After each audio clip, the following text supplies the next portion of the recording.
The first 3 weeks of the eruption here in Hawaii, crazy things would happen in the middle of the night. A new fissure would open up and it would threaten a new neighborhood. Thousands of people are evacuated from their homes. I started the Hawaii Tracker Facebook group to help people understand what's going on and get their questions answered. Hey, how's it going? We're live. This is Fissure 20. We had hundreds of people all throughout the neighborhoods sending in videos, articles, and images. We spend a lot of time making sure the accurate information gets out. This is live. There's still lava moving. They weren't just sharing a story, they were helping their neighbor. If a family was being evacuated, the group would just jump in and help out. So it was huge. They were watching out for each other. Hello everybody, thank you for coming. Thank you for the support from everybody. As we go through this, we're growing closer together as a community. When tragedies like this strike, you really realize how much you need each other.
Aloha everyone, I'm geologist Philip Ong, here with Mr. Dane DuPont of HawaiiTracker.com, bringing you guys another Hawaiian Volcano Tracker update.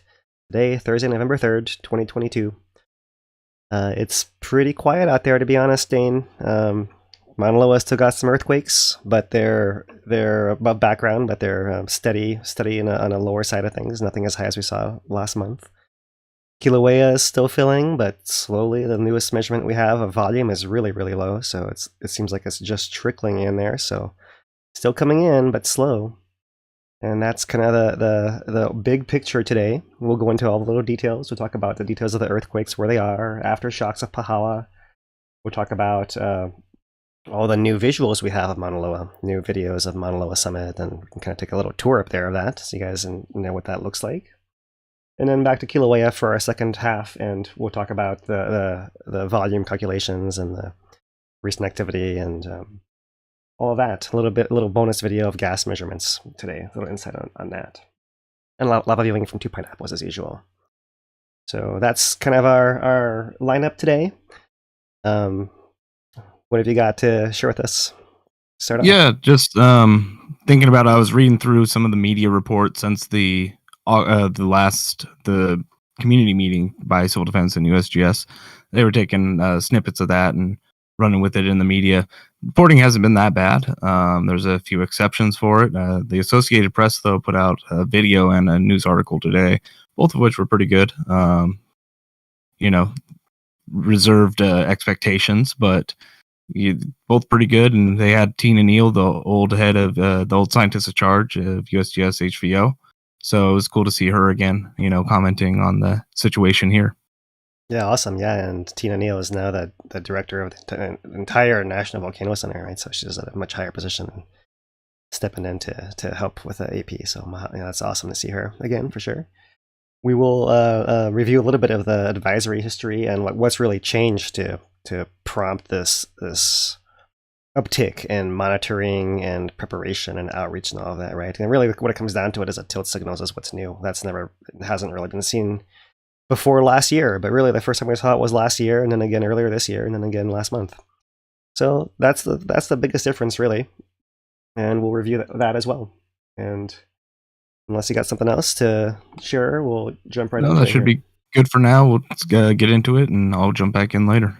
If anybody has any questions, go ahead and put them in the chat. Focus on Maunaloa first, and then we'll get into Kilauea after the first section. Yeah, for sure. If you have any issues with our audio or video, then drop that in the chat as well, and Dane will pass it along to me. And I will apologize in advance. I've been fighting some congestion, so I may have some coughing, or I may have to mute myself for a minute here or there, but we'll see how we do here. All right, all that said, let's jump into our Hawaiian Volcano summary. And here is starting off with an image of Maunaloa Summit, shared by the USGS. It will get to here in a bit. This is looking at the north caldera wall there. But the summary of Maunaloa is this. Let's see if I can get this a little bit more on the screen. There we go. Very right edge there. This is once again Frankenstein this daily earthquakes graph. I've added on another bit here at the far right end over here, just so you can see at the same scale and the same time scale here what we've had for the last month and a half, right? Or I guess 2.5 months. So back in mid-September, this was our low background levels here, less than 20 or so. You can see here is that main pulse of activity that got us all in a frenzy. And an elevated background we've seen kind of from late September all the way through to late October. And it really was last week we started to see these lower values that seemed like it might be back to background back in here. But within the last week, we've had a couple of spikes coming back up. So really, it's fairer to say that we're still in an elevated background state of earthquakes, but still nothing like what we had before. That's a short version. We'll get into it in a little more detail. And for Kilauea, I'll show you this video as our short version of what's been happening. And I've done this here is trimmed. Oops, it's not going to loop on me like I like, but I've just trimmed the B1 camera here since the collapse on September 20th, just showing that the crater is filling and lifting in the last couple months as well, right there. And so that's the story. It's slower, but it's still filling up, as you can clearly see there. So with that said, we'll jump into Maunaloa, and let me get the correct label on here. There we go. And I just want to start off with this USGS update from today, because that is our source and the authority here at Maunaloa. We're still at advisory yellow, as has been the case since July 2019. We'll get to that later. And no signs of eruption and no signs of imminent eruption. And really, what I'll report without reading the whole summary here is there's really not much change in the report itself from day to day. What you usually see changing is the number of earthquakes reported here. So 46 was the value reported today for yesterday, and that fits in that pattern of earthquakes we just showed you guys. Otherwise, let's keep moving because there's a lot to get through, and I want to make sure we do that. So just to recap, there is our graph, and here's that 46 value would be that one right there, the very right end. And if I come back to our normal 1 month graph, this is what the past 1 month graph looks like. So the high stuff is scrolled off the left end. So on this particular graph, earthquakes per day maxes out at 70 right in here, as opposed to our last one maxes out at 120. And so that's the difference there. So there is our earthquakes for the last month, and you can see that's that 20 background level there, and we're basically seeing elevated background and elevated background for the most part across the last month. Zooming out to the last year, here we are at the right end of it, right over there. So you can see we've come down off that peak. This is earthquakes per week, so you can see that it was those 4 high weeks, especially, and then the last 2.5, 3 weeks have been lower levels there.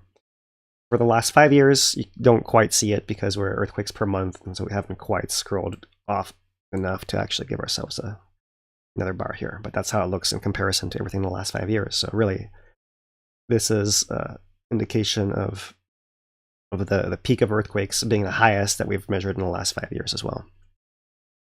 So back to our 1 week window. Here is the last week at Maunaloa Summit, Mokuaweoweo Caldera, right in there. And most of the earthquakes occurring in that lineation that goes northeast to southwest. That's the shape of the magma body within Mauna Loa, to the best of our knowledge, right in there. Right, and as it fills from below, pushes off to both sides, to the northwest and to the southeast. And it catches in the northwest, and it actually causes this earthquake cluster right here. Northwest, that's normal. It's almost always there as well. Whereas on this side, this flank moves more easily, and you see these earthquakes more dispersed across the whole southeast flank down in here. There, we'll scroll past the cross-section. There's a last month giving us a fuller picture. This is all since that last flurry, the peak of the flurry. So this is kind of all the after effects. You can see there's still quite a lot of activity clustering in those areas. Moving on, looking at the tilt.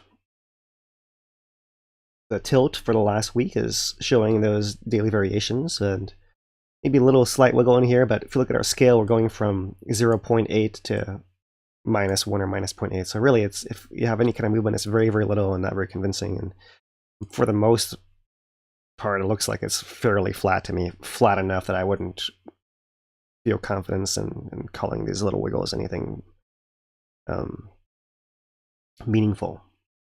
For the last month, we have that big flank earthquake causing a spike in our plot. So here we're up to 70 microradians. So that instrument wiggled all the way to one side and wiggled all the way back and stayed in the same spot, came back to normal. And you really can't see much in on that scale. But if you were to zoom it in as much as possible, you can see it's staying fairly steady there, and a little wiggles up and down, but pretty close to that same level for much of the time since that event in late September, early October. Okay, the GPS for the last year. Now we're looking still at that summit caldera north to south.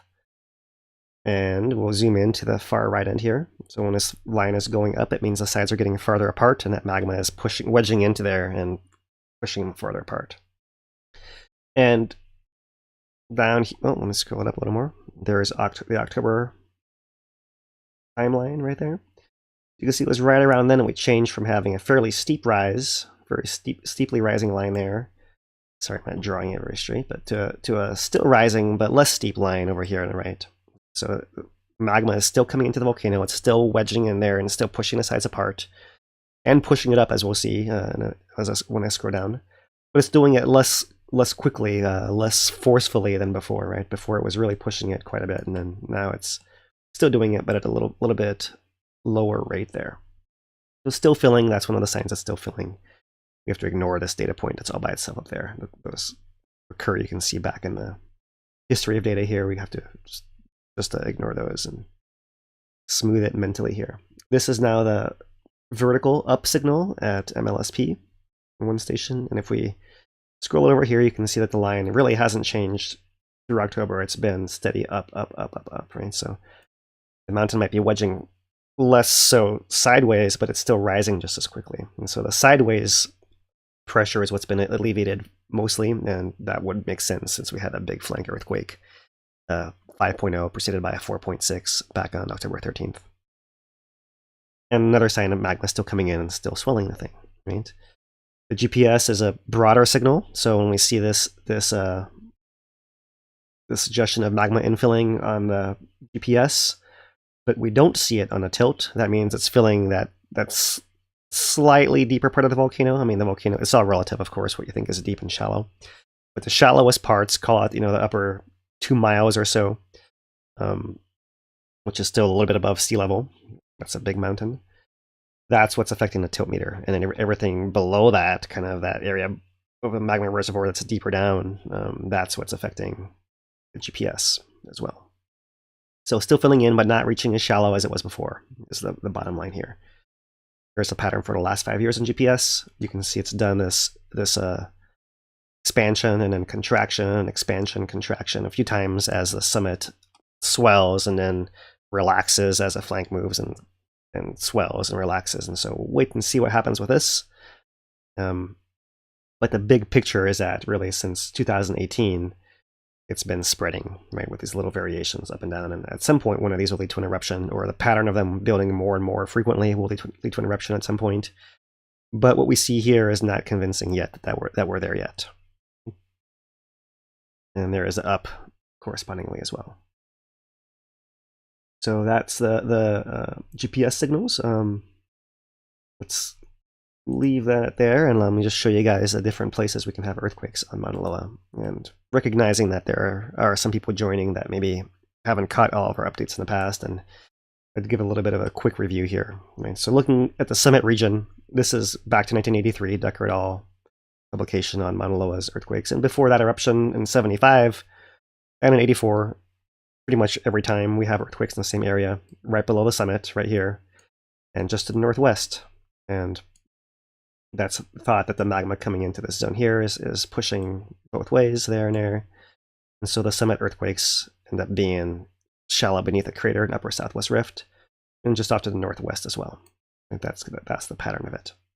And the center of pressure and inflation, if you look at it, it's maybe hard to tell if I don't zoom it in here, but maybe I will. There is that notch of the summit caldera right up there. And actually, just to the south is where the center of inflation quite often is. It's just outside of the caldera, which makes it tricky if you're trying to measure the distance across here as some measurement of its swelling. That'd be better if the center was right in the middle, which it sometimes is when a magma is coming shallow, but at greater depth, that's not always the case. So that's how that sits. And on map view, there is the main caldera right there. And there is that center of inflation just off to the southeast of it, right? And note that this other line drawn here is that older caldera scarp of Maunaloa. So you could imagine we've called these great calderas in the past, these larger calderas that have existed prior to the more recent, deeper ones. So that gives you a better idea of the center of activity of the volcano, and we're well within that, so that all makes sense. So that's the first zone of earthquakes, is a shallow earthquakes. Northwest and above it, we count those all as one group, and that's what these past plots have been showing for us, right? Is that extension of GPS over here, and earthquake counts only in this upper zone, kind of both of these together, right? The second zone of earthquakes we get is down at the base. So all of what I just showed you guys is all up in here, within the upper part of Maunaloa. This round dot is indicated to be the shallower reservoir that is maybe more spherical, or maybe it's more flat, like a sill, something like this, but it's something different than this deeper part, which is more vertical. It's a vertical dike. This is what's swelling that big blade that's getting wedged in and pushing the sides apart. And so besides the earthquakes that you get up here around the upper and western part, you get these that happen on the flanks along the base of the volcano on both sides as well. And so that is the flank earthquakes, as we refer to them. And we just had flank earthquakes occurring in Pāhala in this area over here. Sometimes you can get them on the Kona side over here as well, but we have not seen any that far offshore. I mean, not any big ones. They kind of are there most of the time. This is close to under Kilauea, close to the shoreline over here, in fact. So, and then you have another zone in Kauiki that's has a little bit of shear effect happening in there as well. But we will move past that and show you guys a third zone of earthquakes. And this is now a cross-section of Kilauea. So Kilauea is at the top over here. Kilauea's magma chamber is right here. And we have deep Pāhala earthquakes happening down in here. And it's thought that these have some connection to the manto plume, aka the hot spot, and some connection to the volcanoes. Kilauea probably goes off in this direction. To Maunaloa probably goes off in that direction. And to Loihi back out on the page towards your view. Those are the three zones, and when we look at just a map like this, it's hard to pick them apart, and that's why I wanted to kind of intro it that way. Here's our most current earthquakes map. We have our regular settling earthquakes that occur offshore. Here's one that's 2.3 off of Hawaii, very deep. There was a Waimea one that was a 3.9, a little bigger, at 11K down. That's close to 6 miles or so. And 1.9 deeper at 35K, and 2.2 at Aoilo there. So settling earthquakes, pretty normal. They don't happen very frequently. They can have effects for sure, because if they're shallow, they can certainly cause jolts to infrastructure in the area there. But at a 3.9, really not that much damage expected there. probably just noticeable for people. All right, zooming into the volcano here. Pardon me for a second. There is Maunaloa summit earthquakes, so the summit cluster is right in there, and I zoom it in further, that's that blade that's directly underneath the summit, and there's that zone to the northwest right over there. Kīlauea earthquakes in the flank would be these ones over here. I zoom it back out, down in here, mixed in, we have the Kilauea earthquakes, and we have also the deep Pāhala earthquakes all clustered together right in there, and then all this over here on this side, this is all Kilauea. So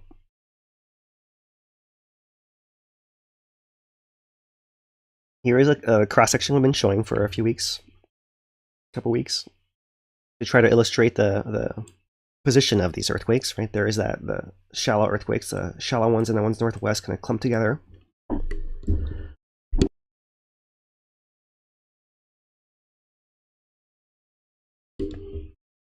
And there is our flank earthquakes, in this case shown in orange, right, with movement going off in that direction. And then over here is a deep Pāhala earthquakes. And you can see how in a map these kind of stack right one above the other.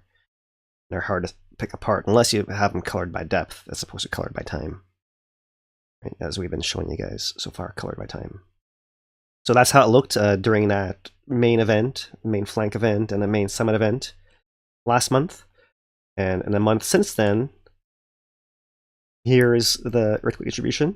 So you see there's been a few aftershocks in the flank. There's been certainly continuing earthquakes at that summit region and a little bit in that western part as well. And continuing deep Pāhala earthquakes as well happening down in there. I'll advance it once more, and this is just the last 2 days now. So within the last 2 days, you can see really no flank action at all.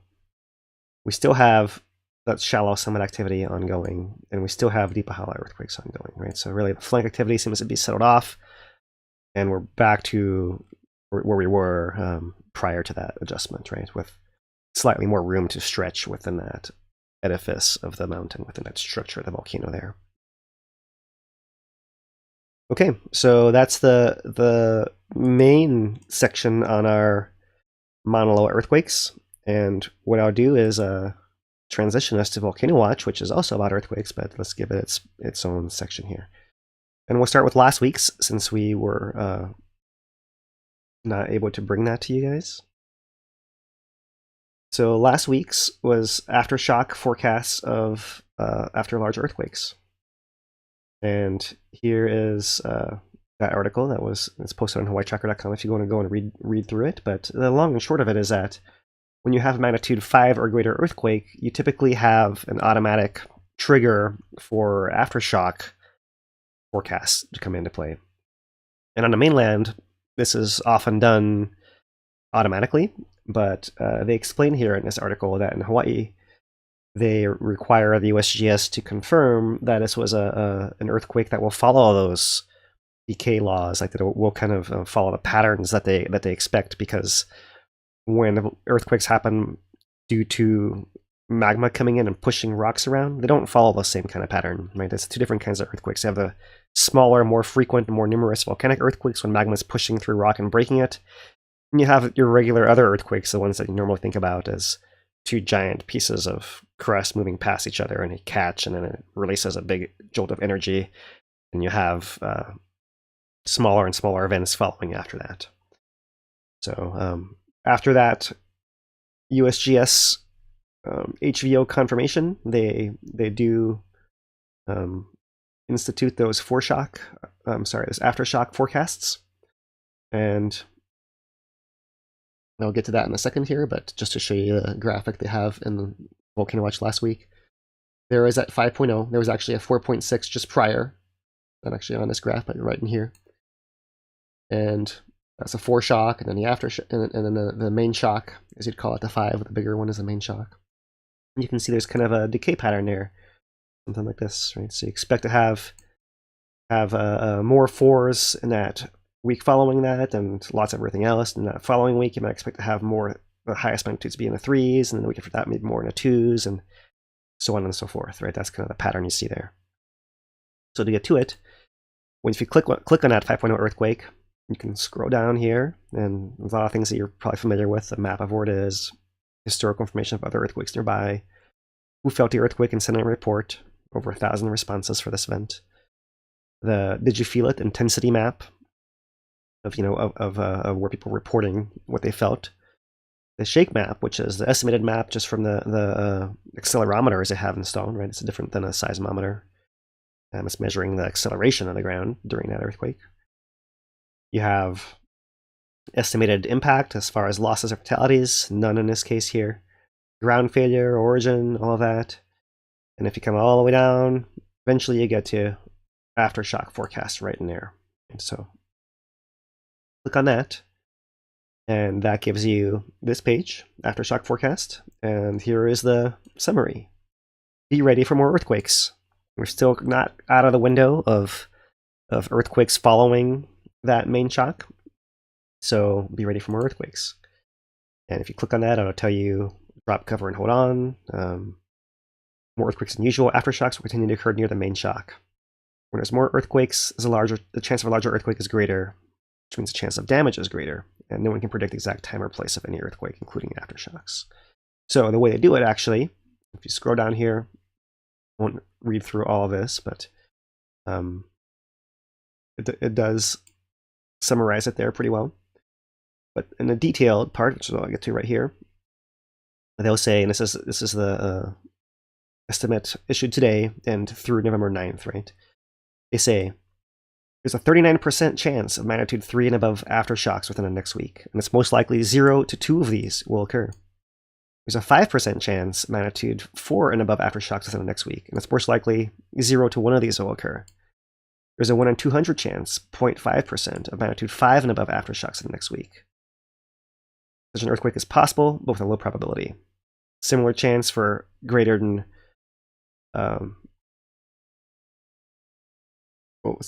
becomes a foreshocked earthquake.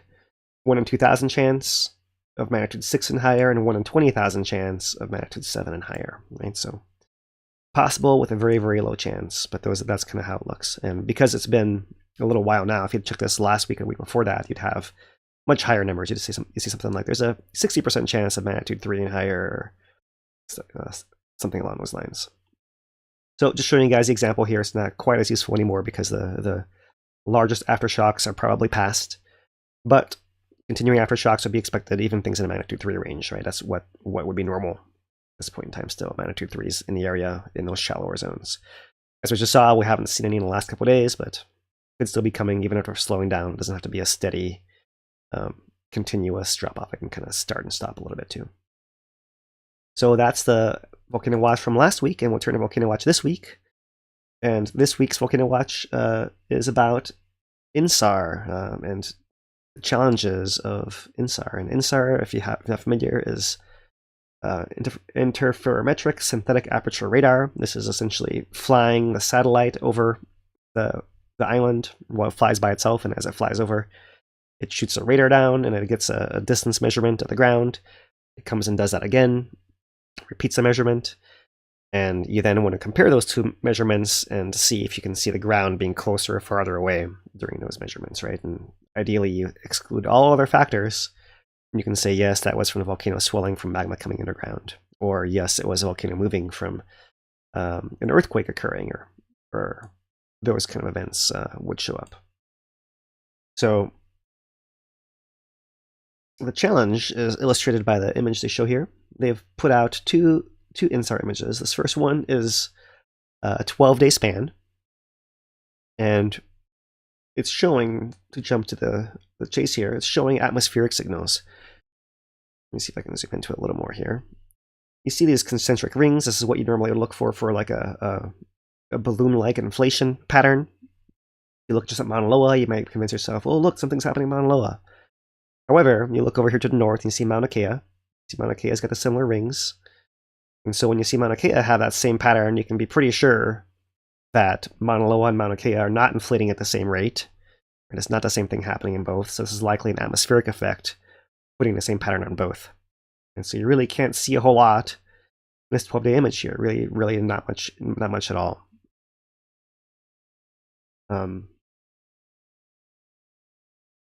You might also notice that the colors don't cover everywhere, and that's because wherever there's vegetation, you can't really get a reliable signal either because of the trees, right? You can't really measure the distance to the ground of the trees in the way there.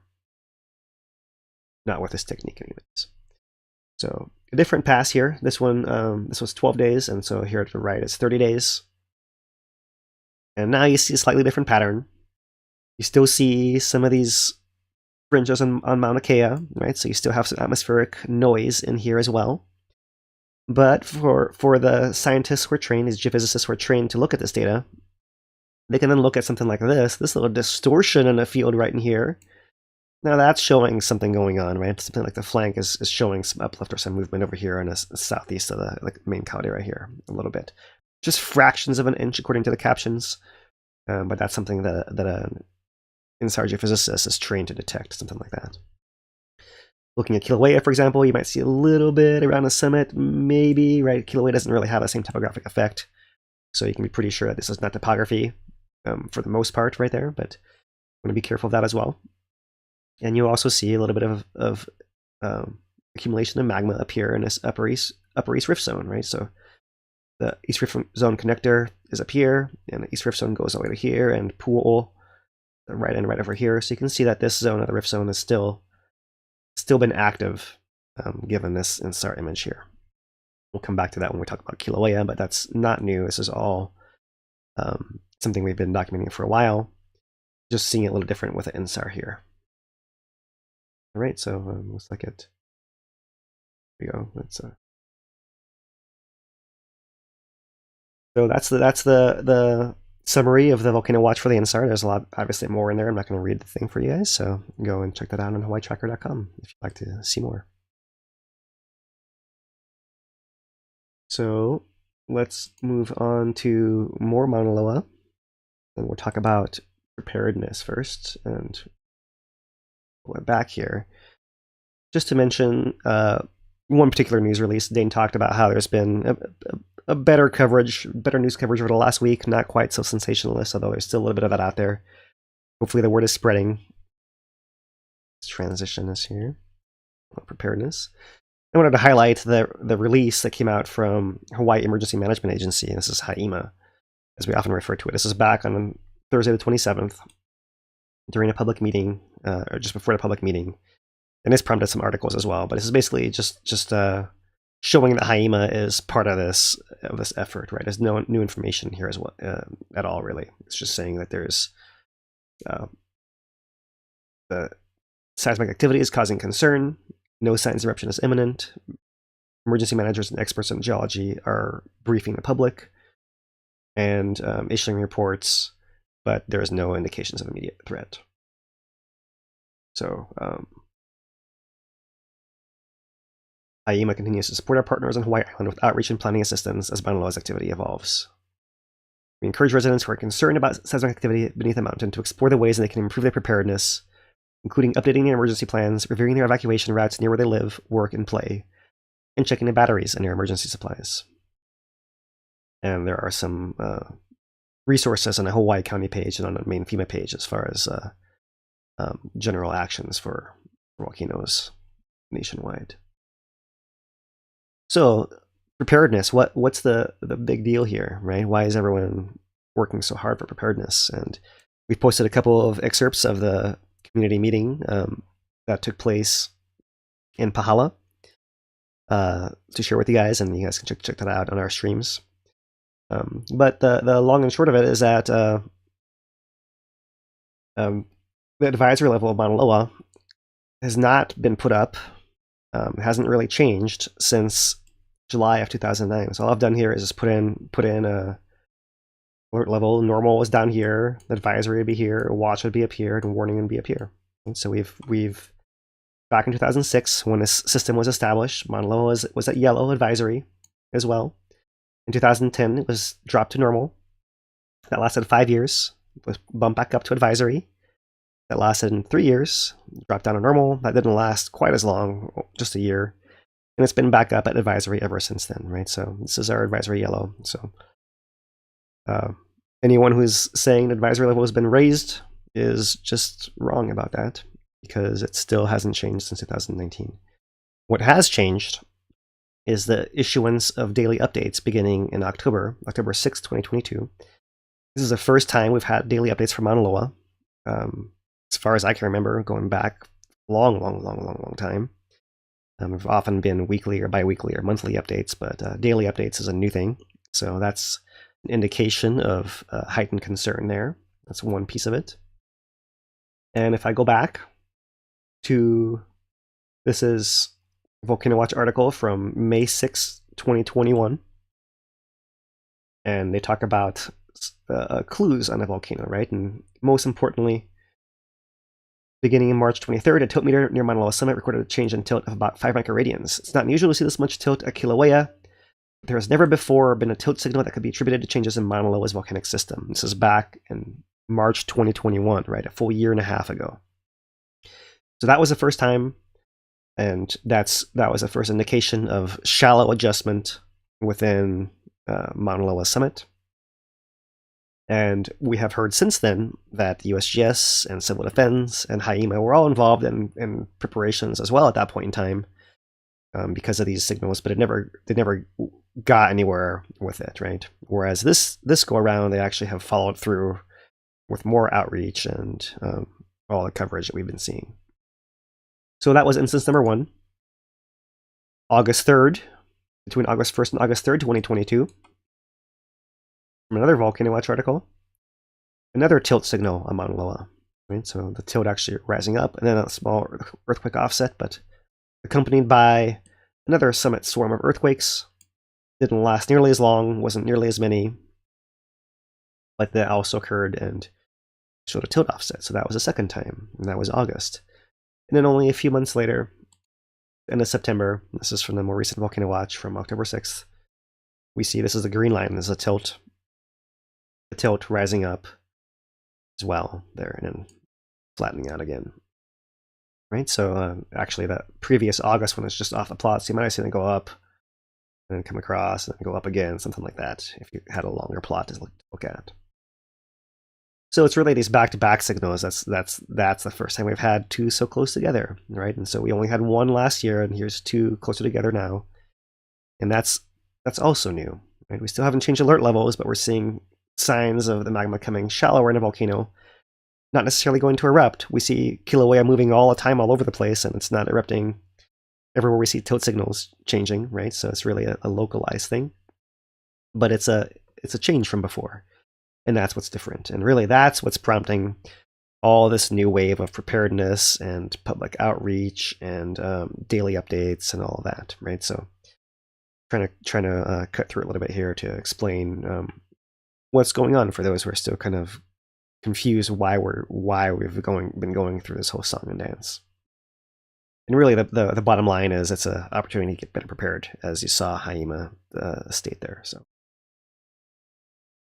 all right, so that's the preparedness section. We'll move on to monitoring, and our monitoring today is a visual inspection tour. And so we'll start off with these images of Maunaloa shared by the USGS from overflight on October 28th. This was last week, Friday. So starting off at the upper southwest rift zone, this is Sulphur Cone. And elevation is 11,240 feet, 3430 meters. And this crack in the foreground is part of the 1950 fissure, which is that largest eruption of Maunaloa in historic record here. So it's a long fissure. You see pieces of it down much of the upper southwest rift. We'll see it again, such as in this next picture here. This area that's still fuming. You see sulfur accumulating on the ground, giving this yellow color, like a yellow deposit of yellow crystals on top of the rock. You can see this on Kilauea at the sulfur banks as well, but this is way up Maunaloa. Most people are not getting it there, but that does exist, and you can see it in one of the webcams, as a matter of fact. And once again, 1950 fissure is what's cutting across, putting out all this gas. Let's keep it moving. Luaho. This is one of the pits in the upper southwest rift. It's probably the furthest away from the main caldera. And you can see lava flows inside of it and right on top, and it's quite common that these upper summit eruptions, upper southwest eruptions will pour in these craters and fill them in.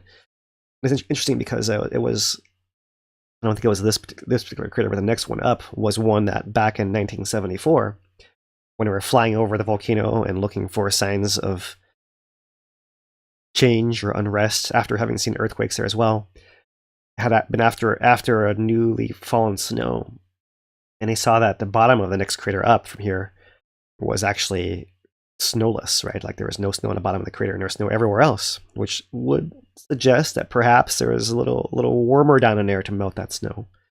And that was one of the first indications that they believed that there was shallower heat coming into the volcano at that point in time, a year ahead of the eruption in 74. 74 year ahead of eruption in 75. So Luaho, part of our upper southwest rift landscape zone. There's now coming up to Mokuave'oville, Maunaloa Summit Caldera. Here's Mauna Kea in the background.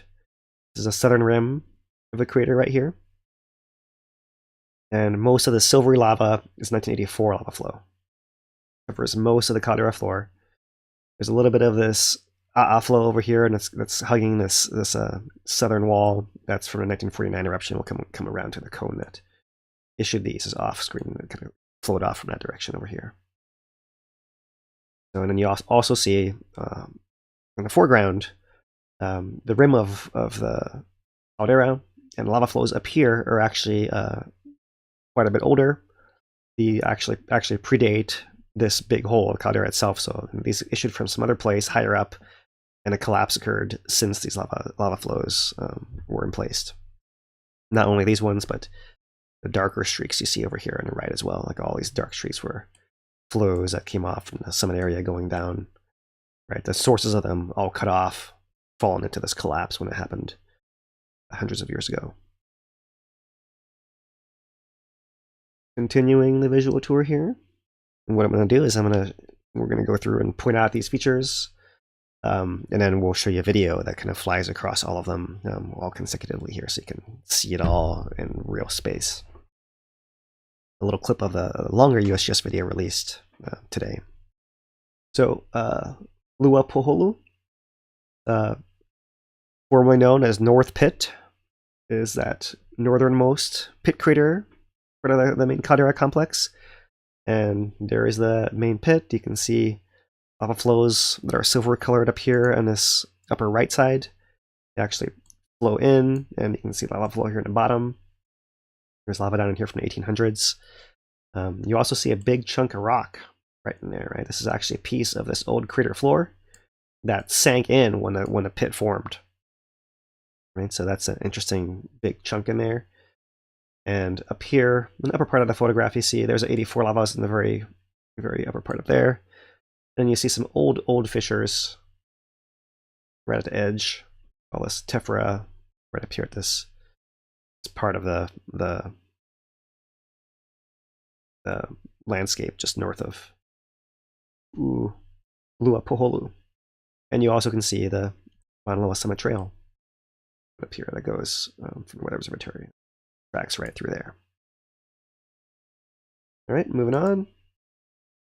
Looking down a northeast rift zone. So the summit caldera is just back off the map over here. If you were right above it in a helicopter like these guys and looking down a northeast rift, here's what you'd see. All these fissure lines were also active in 84. You can see some cinder cones down in the distance, tailing off there. Where's the saddle? The saddle is down over here. And rift zone continues off in that direction. You can see the line of cones tracking downhill from there, right? And you might wonder why we often call these rift zones. There's a cone all the way over here. There's like a big strip that goes off like that. Back, something like this, right? A whole zone where it could actually erupt from. That's the northeast rift, very uppermost part, and there is a trail coming into the summit from the national park side. And continuing around, looking at the north wall of Mokuave'oville.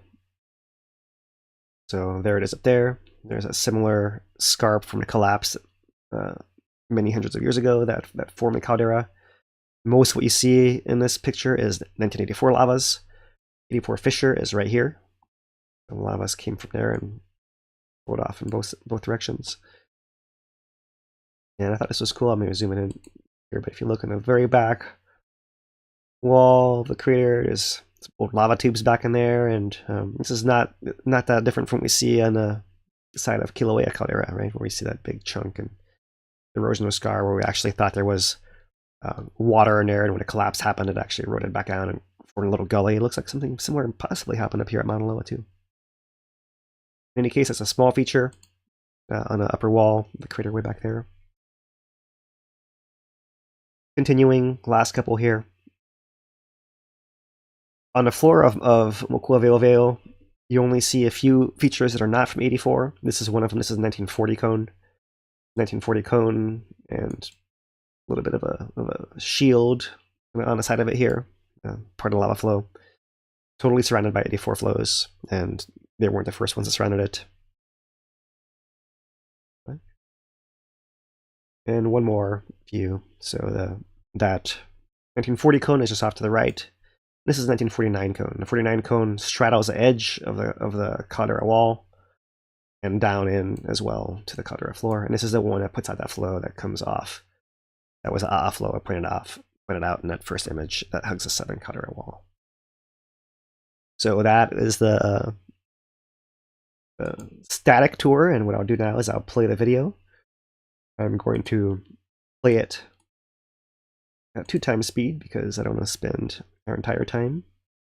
And obviously go and watch this at slower pace itself, but Upper Southwest Rift, 1950 fissure. There is a zone of fumes continuing up, up, up, up. You can see how vast these areas are. Right? When you walk it, it's like one slow step at a time.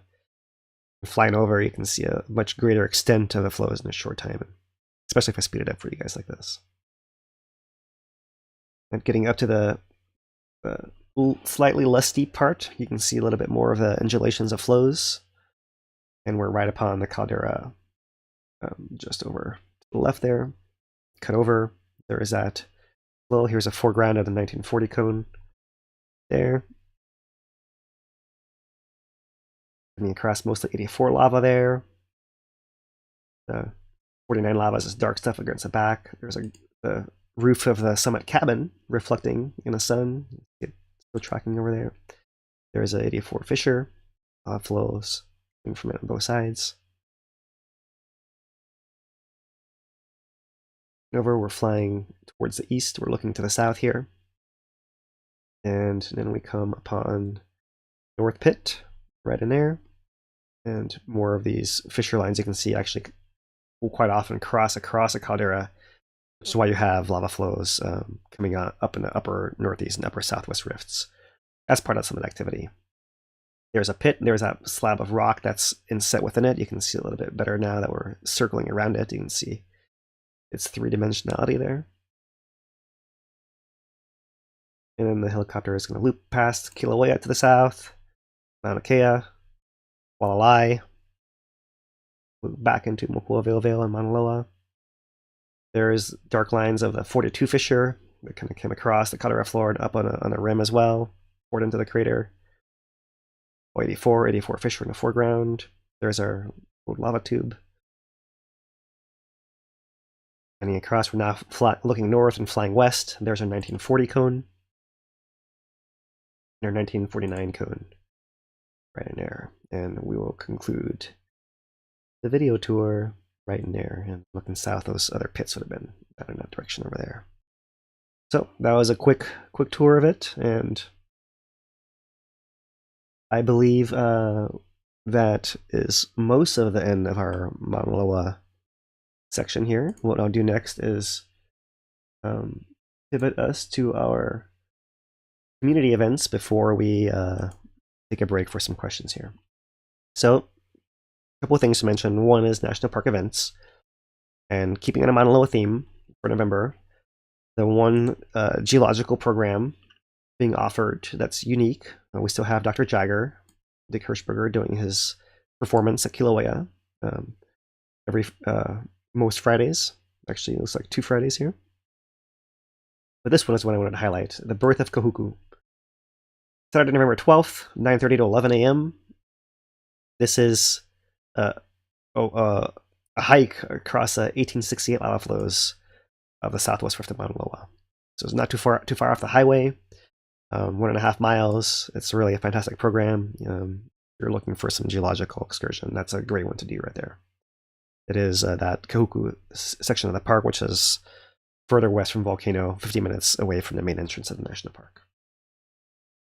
That's the main geologic event, but continuing our coverage of After Dark in the park, I just wanted to also mention that there are some events getting a handle on Rapid Ohia Death on November 22nd, 7 p.m., and the Aloha Rodeo with David Woolman on November 29th at 7 p.m. There are 2 events coming up later in the month that we'll cover for you guys, collaborating with Two Pineapples once again. That's in the national park, and the last thing to mention is this Saturday, 2 days from now, at Kilauea Elementary School cafeteria, 12 p.m. to 2 p.m., another Maunaloa community meeting.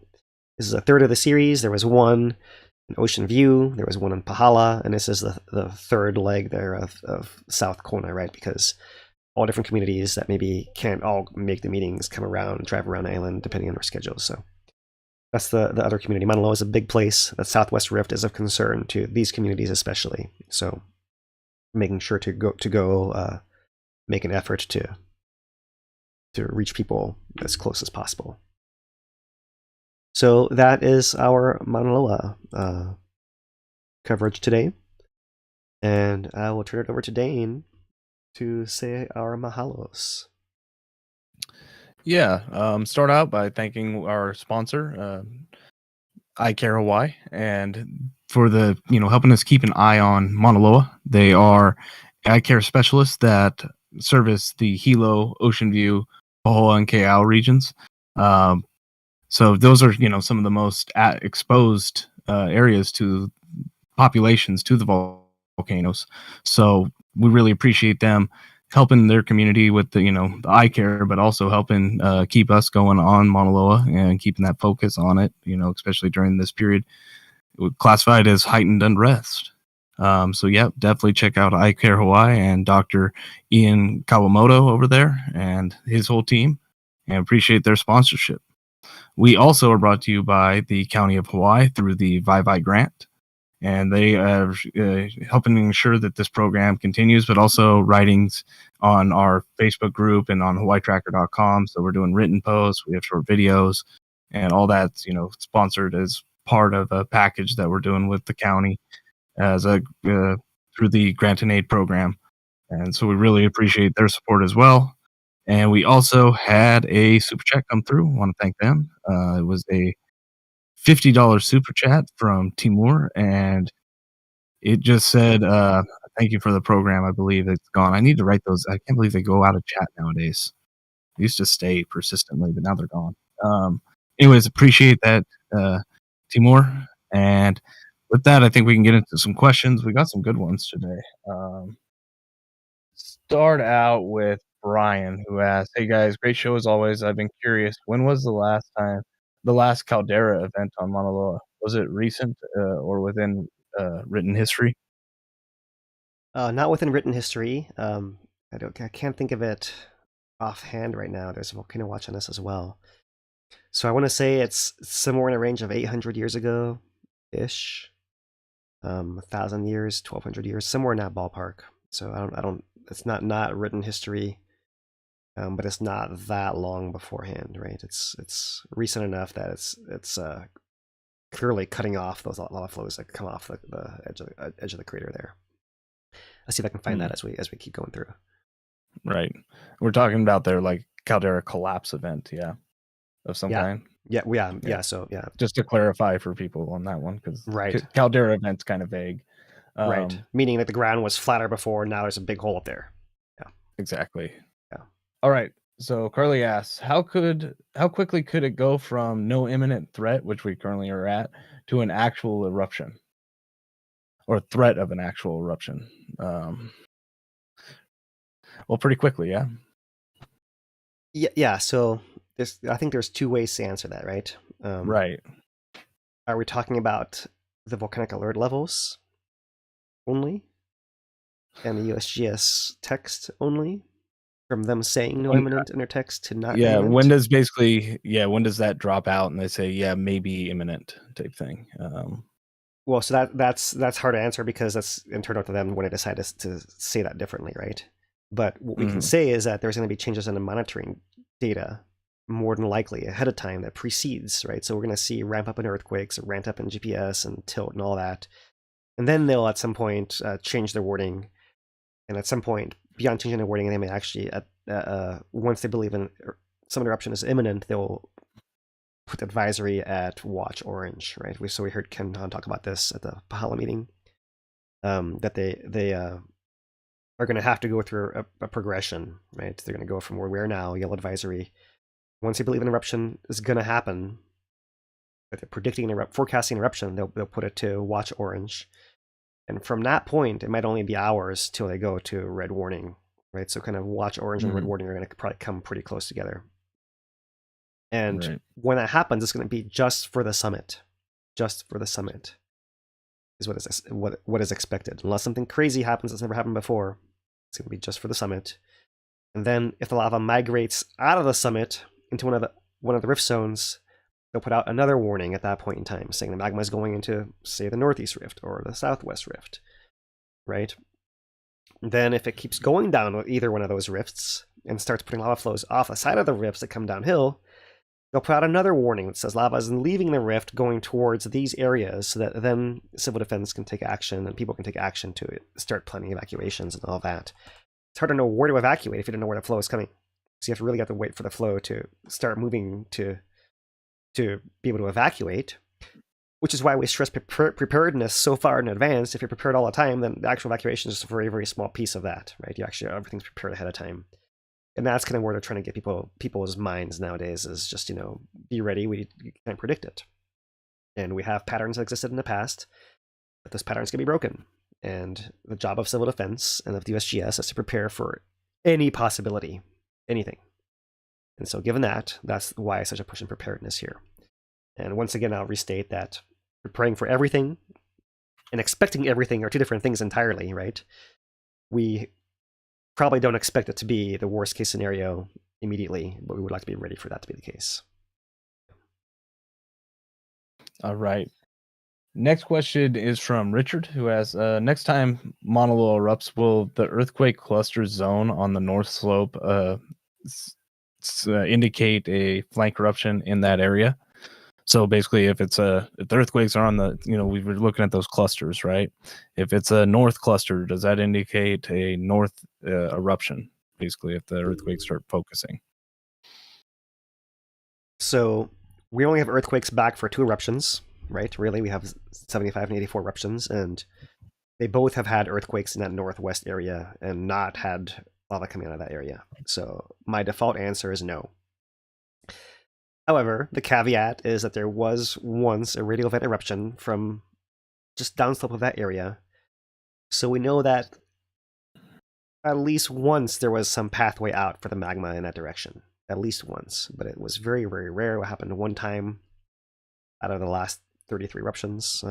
Certainly possible, right? That's the one that gets all the way to Waikoloa, right? So that is possible, but that one also began summit eruption first, then moved to the radio vent phase, right? And then that started flowing. And so similar kind of pattern there. Still picked up the summit first, and really that area northwest of there exists mostly because Hualalai is off in that direction of Maunaloa, right? So Maunaloa is trying to spread both directions, but on one side it's stuck. It can't go that way, so it's got to move more to the other side, and then this side stays stuck and it keeps shaking.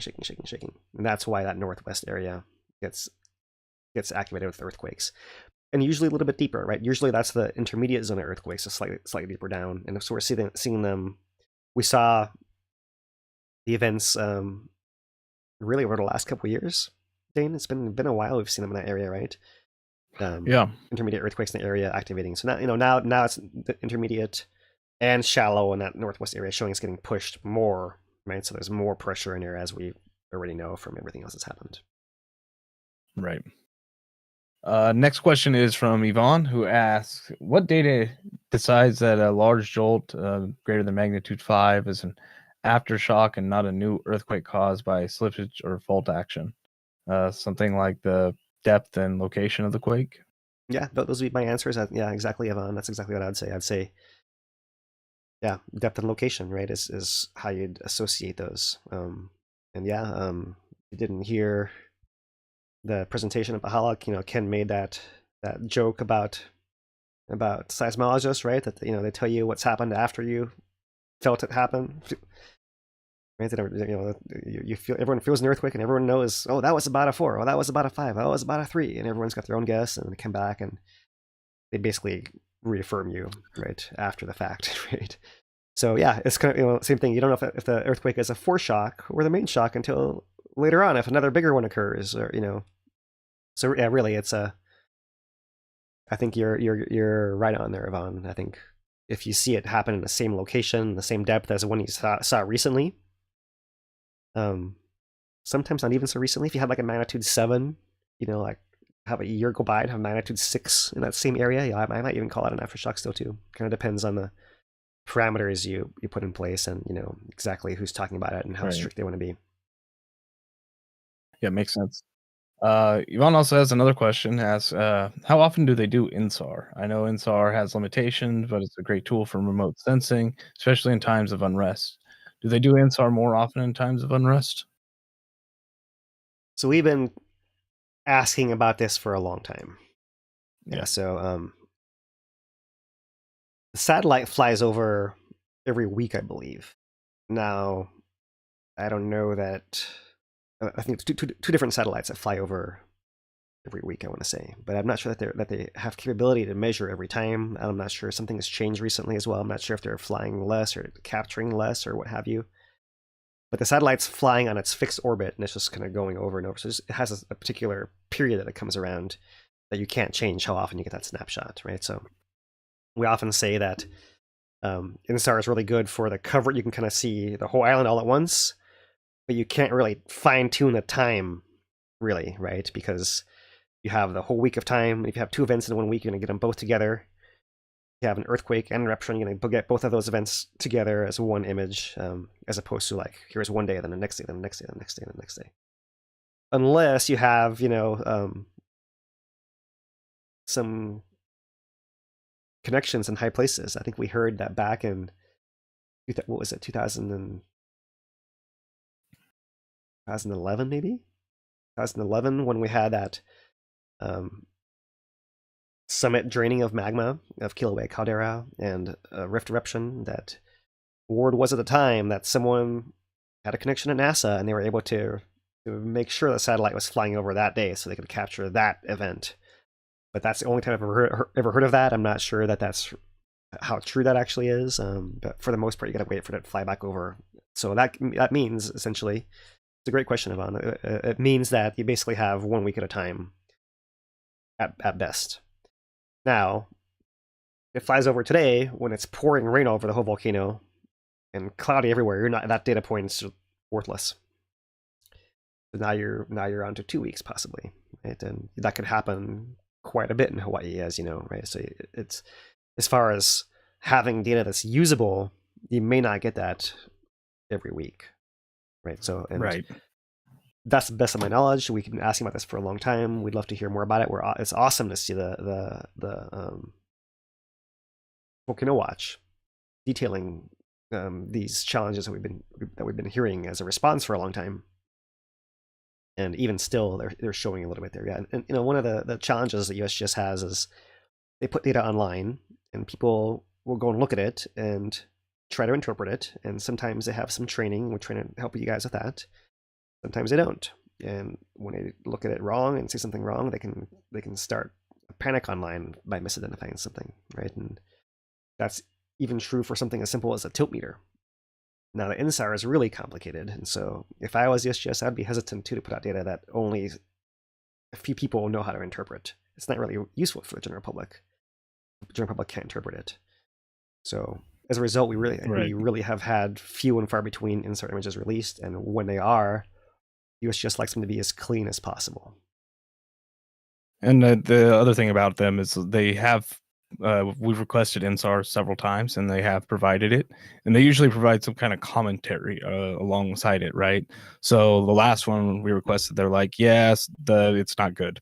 There's too much noise. Like, and we looked at it. It's like, yeah, we're not using this. Thanks though. You guys, actually gave it to us, but it's unusable. And I see what, releasing it's like, what do we even look at? It's just a bunch of bright colors that don't mean much right here. But they could make people believe that it's doing a bunch of stuff. So yeah, hesitancy with the InSAR is probably good. And it's one of those technologies that's still not all that old, so give it a decade and it'll be, much more polished and refined and precise and, everything than it is now. It's just that the progression of technology, and we are where we are in time. So yeah, appreciate the questions. I think that does sum it up for us and the Maunaloa segment questions. We appreciate iCare Hawaii again for sponsoring this segment, and I believe we'll be going into Kilauea next. Yes. Yeah, I was still trying to find this caldera collapse Volcano Watch, but I have not found it yet. Maunaloa. Yeah. Let me see here. Gotten somewhere. So there was a couple articles about explosive deposits on Maunaloa. So here we go.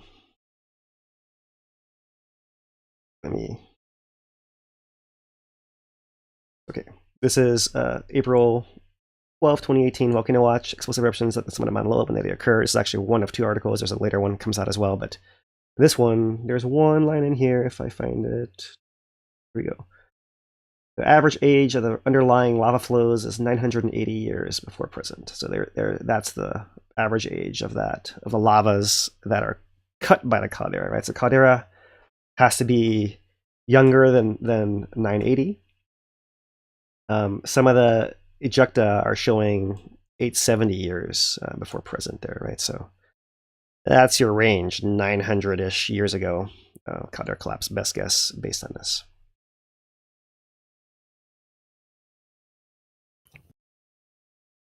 All right. All right, so let me get our Kilauea lined up here. Yeah. Interesting stuff on Maunaloa, of course, but some little changes. Not much changes on Kilauea, but there's a lot of nuance going on now. Yeah, it's interesting to look at these little changes as a curve, but it's likely that we're gonna get a little bored with Maunaloa, right? I mean, it's possible that's gonna happen, and it's not gonna be as active as what we just saw. So, if it is, we'll have lots to talk about, and we'll keep going, of course. But every time we've done this in the past, it's past August, March of April of last year, and before that, I mean, every single time it just winds back down, and so it really has to do more for us to be convinced it's going to keep moving, right? And one of the key things that the way I think of it always, people ask me to try to break it down further. It's really because that flank is moving, it's wedging inside, and it's been wedging inside for years and years and years, decades actually, right? And it's the flank that's moving to the side, and if a flank stops moving and it can't open any more space inside, then it's likely to build pressure to actually erupt. So until the flank stops moving, I don't expect it to build enough pressure, right? The first sign that the flank is possibly stopped moving was the earthquake we had at the 5.0 in Pāhala. So that actually shows that it got caught, but then it released. And so now it needs to catch again, which it might have now. We've seen the flank earthquake stop now, so maybe it's caught again. Maybe now we can build pressure back up and eventually either erupt or it might push the flank again. And that's why I might still believe that there's a possibility of a big earthquake in that area that precedes an eruption, like the pattern that we know is common on Maunaloa, right? We would expect an earthquake in the range of 6.5 to occur in that same zone ahead of that summit opening enough to actually be able to release an eruption. But we'll see if that pattern holds or doesn't. Once again, we're playing with like what's possible, the most likely thing to happen based on the patterns, and that's different from prepare for the worst no matter what. Right. So right. Just to clarify that once again. One last little question I'm going to throw in here, quick one. Dude asks, would either of you live in Pāhala? Pāhala, probably for me. Ocean view, that's another story. But Pāhala, yeah. You know, you're going to be in Pāhala- for a shake. Yeah, I mean, yeah, there's pros and cons everywhere, right? Like Pāhala, a great place for farming. All the past explosions of Kilauea that put ash in the air, like dropped a bunch of ash in that little pocket right there in the corner, like right inside of Maunaloa. So you get some really fertile soil. It's really great for growing stuff. It was really nice, I'd say, prior to 2008. Once magma opened up and all the fog starts blowing that direction, it's a little foggier than you'd like nowadays, right? To kind of, as far as lava hazard zones, it's one of the lowest lava hazard zones for all of Kilauea, actually, right? So I wouldn't be worried about lava there at all. At all. Right. More to the point, on Hawaii Island is our healthcare system, I would say, right? And like that's one of the furthest places from healthcare you can be, is, you know, Pāhala South Point, right? You're kind of far from both Kona and Hilo hospitals, right? And Waimea as well. So for some people, that's really prohibitive, and you know, that might be the most important thing. Nothing to do with the volcano at all, but just regular healthcare. Yep. Dude calls it earthquake zone. I was telling Philip last time we were going through there, I was like, they really need a sign that just says earthquake country, because it would be accurate, you know, in there. But yeah, thanks for the questions, everybody from Maunaloa, and we'll get into the next one. All right, we're going to switch into Kilauea observations here, and we'll start it off with overflight video, a piece of it from the USGS of Kilauea Summit, and I'll play just first part of this video here, but they're flying over Kilauea caldera, Kalua Pele, and there is the main active lava lake in silver right there. There is the end of the crater rim drive that's collapsed on one side, and the other side's collapsed over here. So this is that whole floor of crusted lava lake, is all this right in here. You can see the gas is mostly coming out from that west vent complex over here, but there are a couple other spots, these other hornitos, that are also blown out. You see the wind seems to carry them all more or less in the same direction, and kind of concentrates them off of this notch right here, right? Kind of flying through this notch and off in the distance, so this will be relevant in a little while. This piece of ground over here on the left, this used to be up at this elevation as well, and this is part of that collapse in 2018. This is what you can see of it that remains. Everything else has been filled in. And in the foreground, you can see that inner ring of that original crater floor, and you see a line of a couple other cracks that are forming here on the outside of it. We'll see this in the photograph as well. So that was the first part of the video, and maybe I'll just play this one through a little faster here. Lower angle, looking across at that road, and South Silverbank is over here on this cliff. The viewing area is just off the camera to the south there. And view of Maunaloa here in the distance as well. There is an edge of the 2018 collapse right there, and the other cracks visible from that collapse. And that's a Kilauea overflight for this week, or really it's the only video we've had in the past month. Follow for that, USGS, and from that we'll continue to our webcams. And this is a KW camera for the last week, day and night, and you see just activity in the same usual place right in here. West Vent Complex, West Vent Pond, Southeast Pit, same areas as we've seen recently. Nothing really changed there, and I keep it wide so you see that there's no other ooze flows anywhere around the perimeter of the crater. That's been the case for a few weeks. Viewing's been good. We'll get to that in a few minutes here, but all within a persistent lake, and no ooze flows adding any bonus viewing there. Looking at the F1 camera, the thermal camera, that same view, there it is. You see the southeast pit glow, the west pond vent glow, the west vent itself. West vent pond, I always say that backwards there. And then within the actual lake itself, you see that circulation of lava, the active pit. It's really not a whole lot new there, so let's move in. Here's the S1 view, same view from the south. You see that glowing spot in the southwest quadrant here. There's one east of the island, still a couple of actually, this view right here. That one is the west vent, and that one is the west vent pond right there. Last frame, you see quite a lot of gas and steam. It was quite rainy this last night and this morning on the volcano up here. Looking into the V1 camera, the active lake, there it is, circulating, still moving that direction, coming up and circulating and dropping back down. I was looking for the lava level to be changing through here. Really don't see it changing at all relative to the pit that it's in. Let me play that one more time, and I'm going to zoom it in here. You guys can get a similar view. And just looking at where it sits on the wall of the crater here, it'll fluctuate a little bit. The camera obviously is moving, but the lava level seems to be relatively the same. Right? If it's changing, it's not changing a whole lot in there. It's one view, and the other thing I wanted to point out, let me play one more time, is the southeast pit. So you see it's crusting over from the outside in. It used to be the entire crater was all lava, and now it's forming this crust building in from the edges, and it's closing off that pit. Kind of like a ice fishing hole that's kind of freezing in from the sides, right? It's kind of starting to plug itself up there, but because the lava is still hot and is overturning, it's still keeping that center part open for longer there. I'll be curious to see what that does here. I imagine if there's still lava coming through there, it'll stay open, but any decrease in lava levels might actually cause that thing to crust over entirely, which would be a change. Not yet, just slight changes there now. So now I'll go to some of the Kilauea photographs. Here is a wider view of the summit. We looked at this in the video as well. There's these cracks in the foreground from the 2018 collapse. This is a main cutter of floor here off in this direction.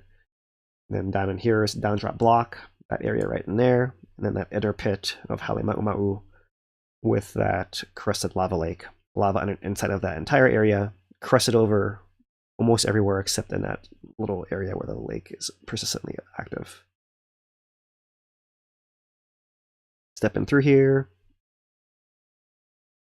Slightly different angle, closer in. We're now looking mostly in a downdrop block. There's a pit again. Nice view of this. This is a April 82 fissure that came across the cutter floor and dropped down with all the rest of the ground during that collapse in 2018.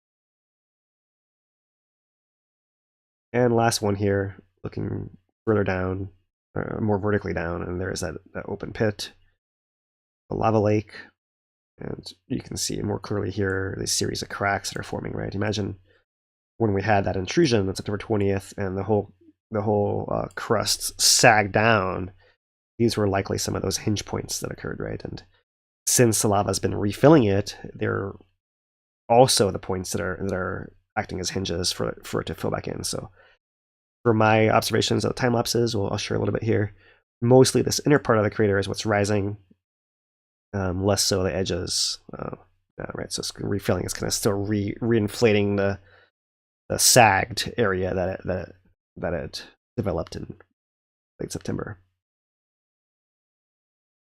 Okay, those are the visuals, our observations. So let's move over to our lava viewing summary here. And here's a map of the national park, as usual. Visitor center with a view from Kupina'ipali. Still has an active view of a lava lake directly from there, and Kinakakoi, right here in the south, also has that closest view to the lava lake with a little bit more walking, an unpaved path. The third overlook that we've mentioned in the past, Uwikahuna up here in the northwest, is great for looking at view, but currently no direct view of lava from that area. So today we'll focus on Kinakakoi overlook, and similar view is evident in the B1 camera. So here's a B1 camera for the last week. You see that lava is way in the background there. You'd have to zoom into it with a camera or binoculars. So if you're coming for viewing, bring those or a camera with a big lens, if you can at all. Right? But you can see that there's been activity, a lot of steam at some points in time, some days more rain and others. We know that Two Pineapples was hoping to... You're right, that's what I was saying earlier. Hoping to stream today, but we're not able to this morning because of the weather. So we've put up this one from last Sunday, where they were able to go up and October 30th. This is a view of a lava lake at Kilauea Summit. We're going to see 2 pineapples. There's a broader view of sunrise, Maunaloa in the background. Lava lake here in the front. So yeah, let me pull it in, sunrise a little more. Give you guys a couple final views here. And this is just a very, very brief excerpt, a few seconds out of a multi-hour stream. So check in with 2 pineapples for those live viewing opportunities on their streams. Fantastic work, you guys. Mahalo once again. Okay, that's where we'll leave viewing today. We've got a lot to get through, so keep it moving here. We'll switch over to our Kilauea monitoring. So looking at the last week of summit lava depth, here is the plot, and you see lots of daily variations up and down, and other cycles up and down as well, right? And one thing I just wanted to point out is that I looked at this, you can't see this now, but I looked at this plot earlier today, and it was all flat because we had some steam block the view, and our scale was all messed up. And lo and behold, by a few refreshes later, it had been filtered out and corrected itself. So we've had that question come up before, how come they don't filter the data? It seems that they do, and sometimes it works better than others, and in this case it worked great. So we actually are not seeing any of that noise, even though there is noise that occurred this morning on this signal here. And so there's a variation. We'll just show we start at 372.4 meters, and we end at 372.5 meters maybe. It's pretty close. You can see it got quite a bit higher. It got to 373.2. Right down as low as 372.1. That's the range of it in meters there. So up and down, maybe, as much as, what's that, 1.5 meters-ish. So we're looking at 4 or 5 feet is a full variation. It's got some correlation to the tilt. Here's the summit tilt, ground tilt plot of the summit. It's not as obvious in this, but when you see we have deflation, inflation events, you do have these dips as well. Right, and even these small ones might come up here, but it's more evident when we switch over to the month. Oh, and I spoke too soon. Our month plot has got one data point that did not get filtered up there. It's screwing up our plot. Earlier, this was correct, but in any case, same pattern you see on a tilt down here below was visible in that lava depth. You can see it's rising, but very slowly here. We got from 370 to, it looks like 373, we'll call it, 72.5. In a full month, we've come up 2.5 meters or 10 feet or so. Just a lot slower. We've had that in some single weeks before. So it's still rising, but it's very, very, very slow. Looking at the tilt, we wondered about this flank earthquake that occurred here on the 13th and 14th of October. We saw there's an offset, right, and wondered if maybe there's some magma that got wedged in, or some more space was created underground for magma to wedge in, because that's the same direction of movement that we see when we saw the intrusion that occurred a month before that, right? We saw the tilt step upwards and then stay offset, not unlike this, right? So normally these signals come right back to where they were, and the fact that it came back offset suggests some other little change occurred beyond the earthquake there. It maybe made a little bit more room.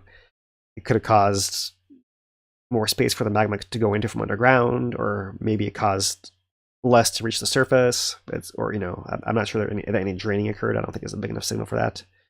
No surface indication of that. But afterwards, we see a slight rise in the tilt, and then a drop in the tilt, and now it seems to have come back up again. And that's the overall pattern. Really, you could consider it to be almost a continuation of what it was doing before, with a little bit of noise and adjustment here in between. Right, so it looks like the tilt's still rising, generally speaking. Certainly in the last few days here, you can see that it has been. And the question is, to what extent are we seeing it fill in from below? So it's still filling from below. We see the ground still swelling. We see the crater floor still rising slightly here. We don't have any new gas measurement, but the last gas measurement we had was actually pretty low as well, down at 700 tons per day. One of the lowest ones we've seen. And the GPS, we'll skip over the 1 year lava depth. You can see the same pattern. Doesn't change a whole lot here at the right end. But the GPS, you can see, is still rising at a similar rate. So it's even down below, the volcano is expanding and swelling as magma is still coming into it and forcing the sides to move apart.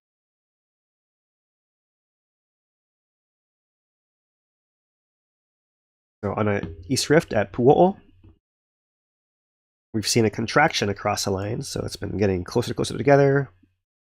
And then maybe here, in the last month, it appears to have flattened, right? So that suggests there's a trickle of magma coming into that rift zone area, right? It's still blocked from anywhere further down from there. We don't see any signal anywhere beyond Pu'o'o, but we did see that that part of the rift zone was activated before the 2020 eruption and backflowed into the caldera, and so it seems like the pressure underground and the summit's enough to start filling and causing intrusions, and it's also pushing over into the Upper East Rift connector and Upper East Rift as well. So it seems to be, if I could generalize, pressurizing more underground, and less of it's reaching the surface right now, it seems to be. Right? So that was the case before that intrusion that happened in September, so we might have more intrusions, we could have those kind of variations, but of course we also know that the flank just moved due to that October 13th and 14th earthquakes. So if I go to the GPS or some of the other stations, let's see if we can examine exactly what's going on here. Uikahuna is our northwest station, and you can see that once again, if you haven't seen these kind of plots before, we have components broken apart. This is our east, north, and up. So if this is going down, it's going to the west, and to the north, it's going west and north and up. This is a 2-year plot, so really the last month is just this last little piece here on the right. So you can see it's maybe changing a little bit, going slightly less west and slightly less up, maybe. Potentially there, hard to tell.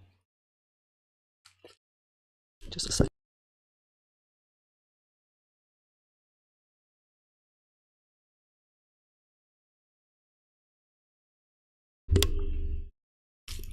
Sorry about that. All right, that's the Uikahuna. Go to Byron's Ledge. Still moving to the east, and still moving to the north. Maybe not moving up quite as much as well. But when we come to the southern stations here, this is Crater Rim. This is the second measurement point that we have. It doesn't seem to have changed very much. It's still moving up, still moving south, and still moving east. And the outlet, still moving east, still moving south, and still moving up.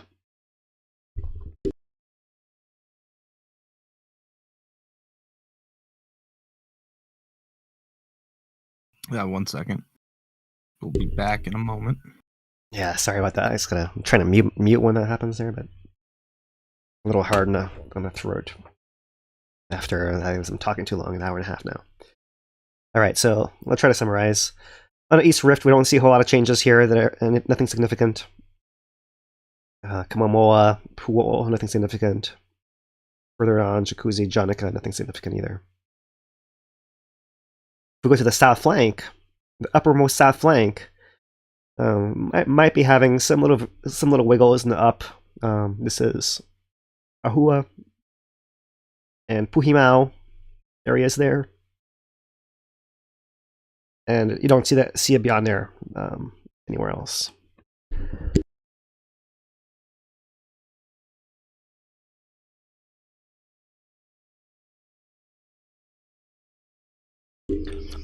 All right, and GPS is not going to get talked about.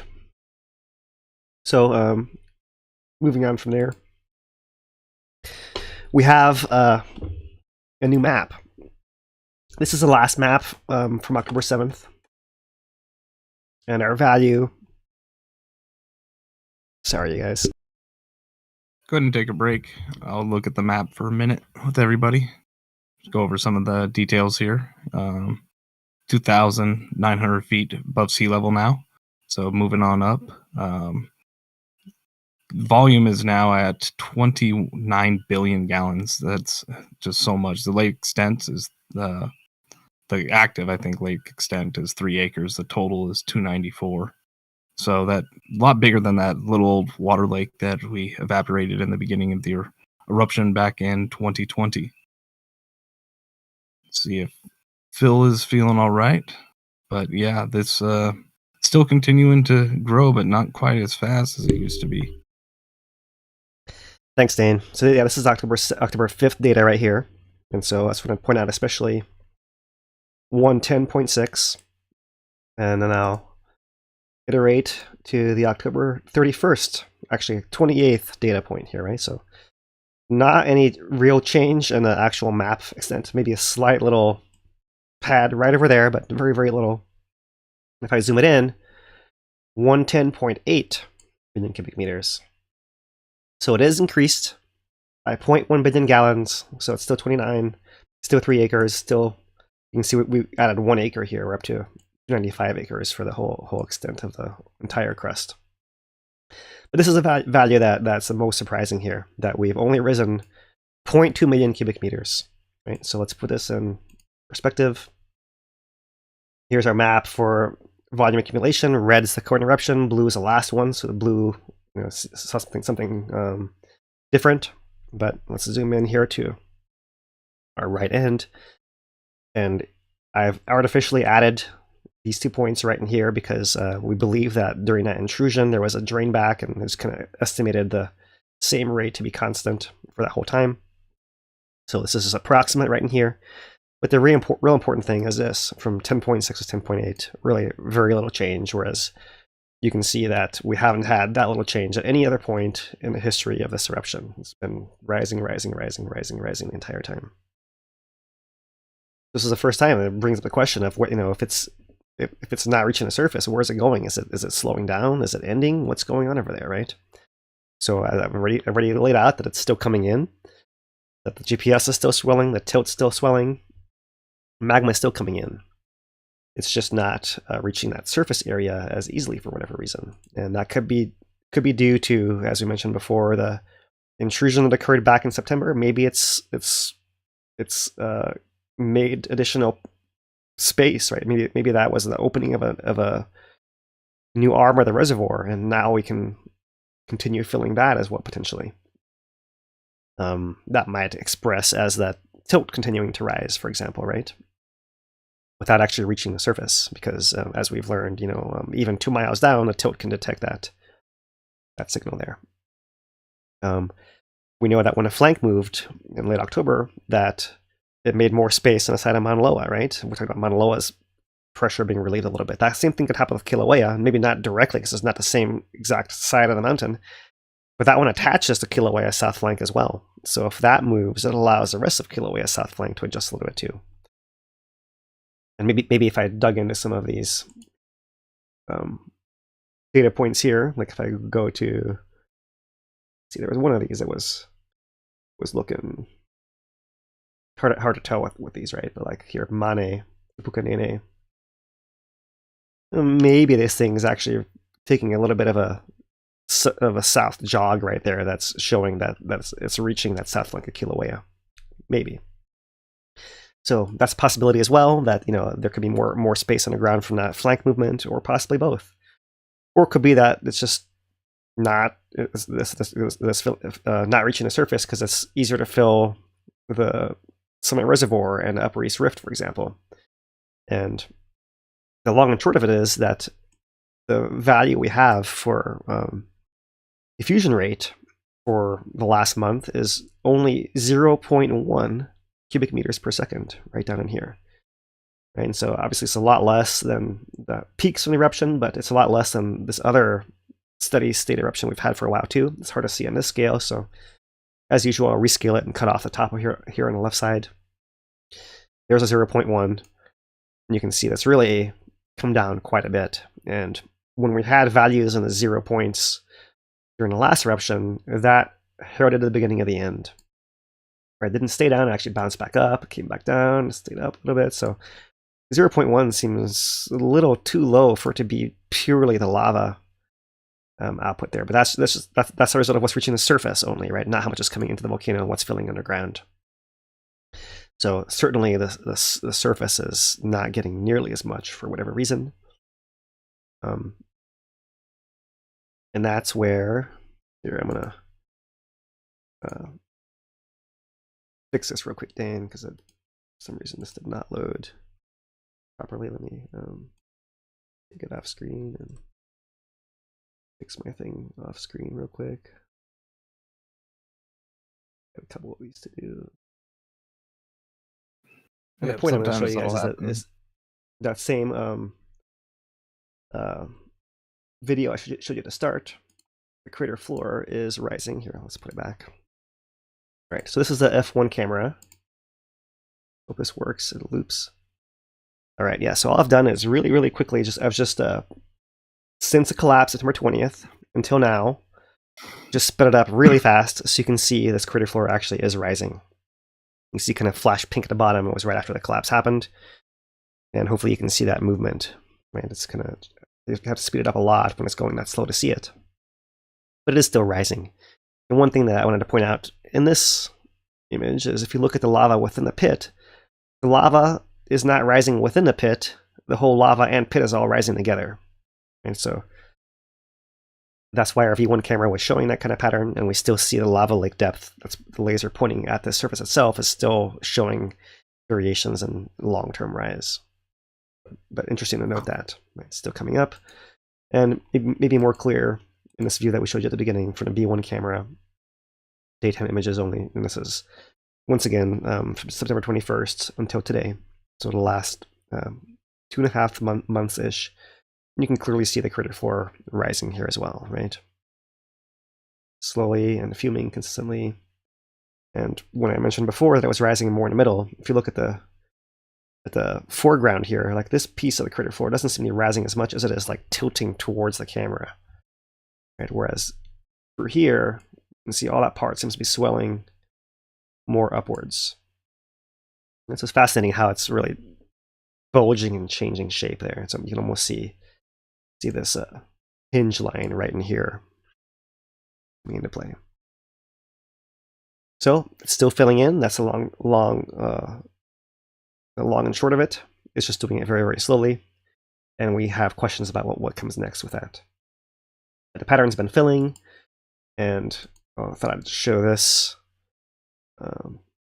post from Twitter that Dane found and shared with us from at AR_ETSCH, growing of a lava lake from Sentinel Hub. And just the visual images. This goes back to, I want to say, January of this year. So last 10 months of filling.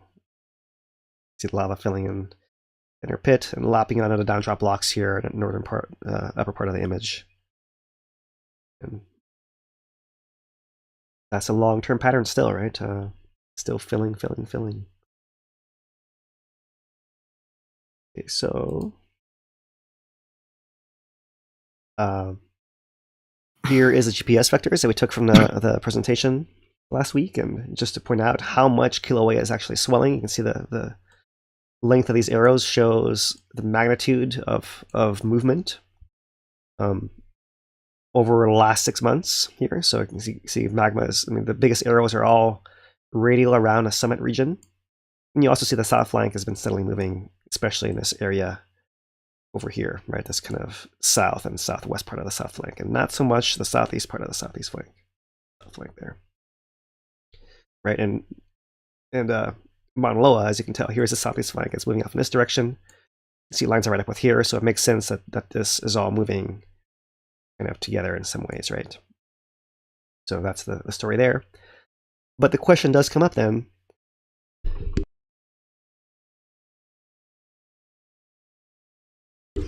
Pardon me. The question does come up. What's the connection between these volcanoes? And the fact that we had, if it hasn't popped in the chat yet, has all this activity at Mauna Loa influence what's happening in Kilauea, and does it possibly cause a slowdown to occur? And well, we really don't know. It seems unlikely because the main mechanism that we're aware of this occurring is this paper by Gonerman et al. From the year now, is it 2002? And poor, I mean, I've said this before, it's pore pressure, right? I mean, I'll see if I can explain it a little easier and more straightforward here today. So the hot spots, this zone down comes in from below, and the idea is that there's this kind of like an area where it's collecting like a sheet, right? Where it's neutrally buoyant, it's kind of flattens out there. And from there, it's getting drawn into the roots of the magma systems of each volcano. So simplified to be just one path for Maunaloa and just one for Kilauea here. But the idea is that when I say pore pressure, it's about how much upward pressure do you have, right? So if you have Kilauea erupting from the East Rift Zone, then you have a preferred pathway of magma out this way, and you might not have as much possibly coming through here. If, however, that East Rift Zone eruption shuts off, then the magma that's coming up here suddenly can't get out as easy, so it starts kind of pressurizing from the top down. And eventually there's more pressure at the base of this input than there is over here. So you actually can have movement, not of the material itself, but the pressure, right? Because the magma has got its own pathway that brings its own unique chemistry to each volcano, right? But because it's got less upward push, you might draw more from this part of the plume head, we'll call it, than from this part, and vice versa. So it's about how much it's pushing up and that pressure working its way back down the plumbing system. So to show this a little more clearly, here is that paper. It's 2012, off by a decade here. So let's walk through this for you guys to see. I hope it will let me come in a little more. I guess that's, oh, I remember what I gotta do. I gotta push this button here to make it come in further. All right. And all right, so these series of three plots here. This red one is output from the East Rift Zone as measured by the SO2 amount of lava there, right? So from the Rift Zone, it's coming out, it goes down a little bit, comes up a little bit, and then it goes up a lot in 2005, and comes back down and does a little change there, right? This black line is the input from the hotspot itself into Kilauea. And that's modeled from the CO2 emissions of the volcano here. That's these black dots.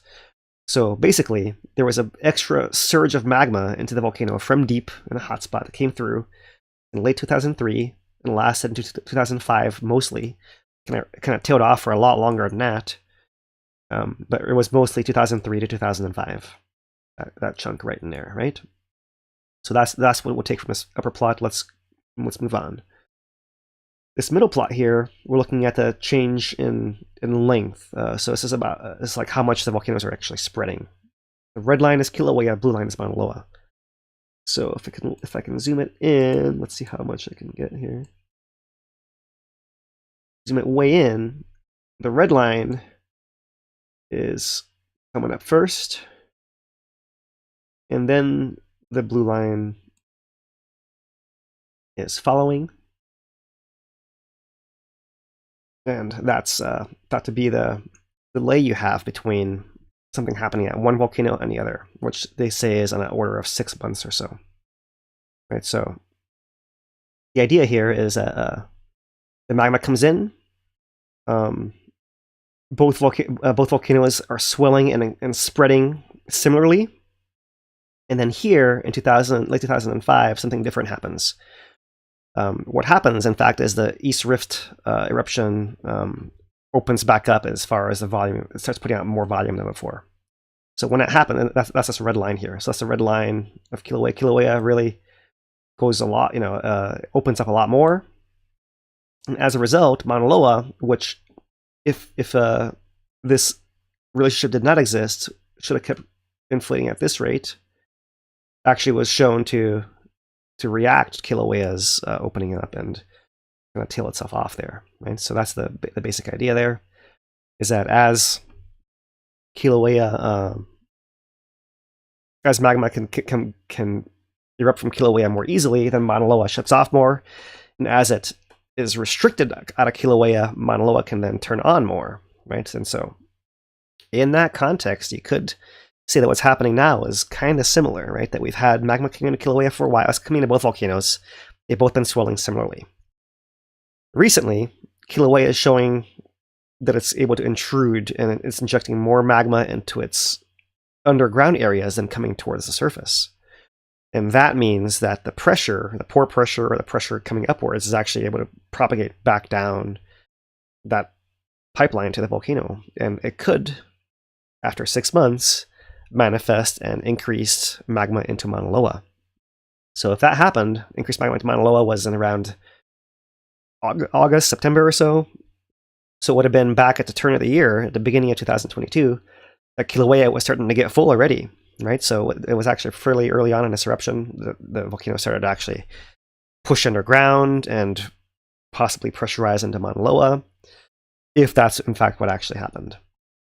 So maybe I'll stop it there because I'm pushing my voice already too. And just add one last thing here, which is that there's one last complication that we know that from this deep melt zone of the mantle plume, aka hotspot, the CO2 bubbles seem to preferentially come out of Kilauea and not as much out of Maunaloa. So just goes to show that there's some extra complications there we don't know at all, and there's more at play there, right? So this is all just possibilities and kind of preempting that question that might have come up about connection of these two volcanoes. So that is the monitoring. There's only a couple last things to do on Kilauea here. One is the earthquakes on Kilauea, which are not many, but let's put them on the screen here. Here's Kilauea's earthquakes over the last year. So here we are, still pretty steady. Over the last month, still pretty steady. For the last week, let's zoom it in. You see south flank events still occurring, Deep Pāhala still occurring, and you see, zoom in here, summit events, and it looks like just today we're having a little bit of upper southwest rift action as well. Right? Didn't show up. I guess it just scrolled off this map, but there's actually a deep earthquake occurred right over here. We still see one blue over here, but there's another one that occurs just over a week ago now. And that's related to what we talked about last week with extra seismicity around Kilauea Iki. But deep earthquakes in this area hint at that deep pipeline of root system that's directly underneath Kilauea coming up. And in fact, that deep earthquake does correspond to more or less the area of where the magma from Kilauea Iki once came up as well. So we're starting to see little changes, little hints of things happening, like of domino effects of this, all these different parts of the two volcanoes moving and adjusting to these developments here. So if I scroll it down, you can see cross section here. There's a couple of those deeper ones underneath the Kilauea. There's a deep Pāhala. There's that gap, and then the shallow Pāhala. The yellow ones are the flank, and then the reds would be the summit events. Put it over the last month. There's that big blue one that just scrolled off. Zoom that in so you can see a big deep earthquake right in there, and a greater pattern of summit events. Right, you see all the seismicity under Kilauea summit clearly shows magma's coming into there as well. It's the same pattern as Maunaloa, really, right? Magma's coming in underground and it's wedging its way into all the different areas in there, and that helps if the flank moves open to allow those areas to be taken advantage of. And so there's a deep blue one. You see there's some purple ones over here as well. And there it is in the cross section. That's kind of the possible multiple strands of that root system of magma coming into Kilauea here. Very, very, very deep down. That's just a little curiosity this week here. So that's the earthquakes. There is also gas to mention. The last thing is our volcanic gas hazard summary. Here is the VOG forecast from the VOG mapping project through University of Hawaii. And mostly this week, it's staying southwest of the summit in the regions of Pāhala, Nalehu, Ocean View, through there. And of course, if it's pouring rain, it helps clear the air out, but that's not always the case. Here is the Purple Air Citizen Science Monitors Network. And let's just go to Pāhala, showing 0 now. Probably been raining a lot, but let's show you guys that it did come into the yellow twice, and actually almost borderline got into that orange here back on Tuesday. And the other one that often shows that as well is Ocean View. So it's Kahuku area coming into the yellow several times over the last week, but not as bad as some weeks, but it's still a persistent hazard for people in the downwind communities. International Park. We are in the green across the board, even with fairly slack winds. We go to the charts that summarize the history. We can see that there are occasional, there's particulate matter at the Volcano Arts Center, Volcano Village. Everything else looks to be in the green on this charts. Okay, the SO2 emission rate long term is still showing this downward trend, and most recent data points right here. We've wondered in the past, whether this is they're measuring from one particular point on a crater floor, or whether it's like something more integrated. And the last feature this week is a video from the USGS about gas sampling. So let me show you guys this gas sampling here, and as a part of this, we get a tour of the closed road on the west side of the caldera. So there is USGS geochemist Patricia Nadeau installing the sensor on the top of the Jeep there, connecting the electronics. And she's got all kinds of equipment inside the vehicle as well. All right, there we go, coming down the road. And this is an ultraviolet spectrometer. So what it's doing is it's actually looking up at the sky and measuring the intensity of UV, like from the sun, right? And when it drives underneath a gas plume, then it's going to be blocked a little bit. It's not going to get quite as much. So that's what it's going to actually do. So in this part of the road, there's not really a whole lot of fog. You can see the gas plume there in the background, right there as they're coming in. And I am playing this video extra fast, so she's not driving this fast, just in case anyone's wondering. And get us to the end here before my voice gives out.